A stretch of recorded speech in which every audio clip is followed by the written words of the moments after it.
if you have a fiber, a shred of humanity and decency, then you are either leaving the Democratic Party. I don't care if you're the Speaker of the House. And by the way, where the heck is Chuck Schumer, right? Either leave the party or denounce it, but you have to do something. You cannot let this happen. This isn't a policy debate. This isn't a linguistic debate. It's not a semantic debate. This is about the core of good and evil. This is just the ultimate evil. And Chuck Schumer, who calls himself, when he goes to Jewish meetings and Jewish crowds, he calls himself, is a play on word, he's the guardian of Israel, because the word shomer means guardian, which is really a phrase that's used to mean God. And he calls himself God. He calls himself the guardian of Israel. All right? Well, he's doing nothing. They're doing nothing whatsoever except for mainstreaming this and making excuses for it.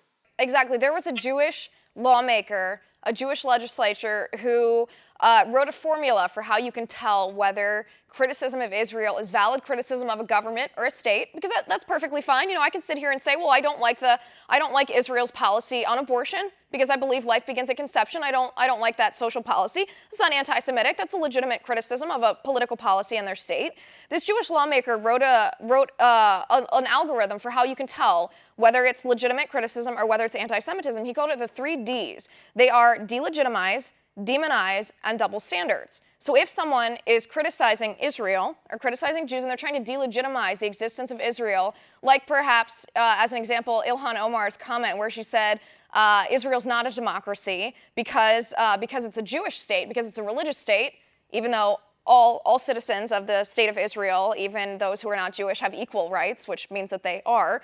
That makes it anti-Semitic and not valid criticism. If you demonize Israel, such as saying, well, Israel, pays off American politicians to be pro-Israel, or they hypnotize the world, that is anti-Semitic and not valid criticism. Or if you exercise double standards, if you want to boycott, divest, and sanction Israel, yet you don't feel that same way about Venezuela, you don't want to sanction Maduro, but you do want to sanction Israel, or you have no problem with the U.S. sharing intelligence and calling the U.K., for example, one of our greatest allies, but you do have a problem calling the only democracy in the Middle East our ally because our ally in the Middle East is the Jewish state of Israel, that would be a double standard. The 3 Ds, that's how you can tell when you apply it to Ilhan Omar and the Democrats' defense of her anti-Semitism. It's very clear. It's not valid criticism of a government. It's straight anti-Semitism. Want to see more videos like this?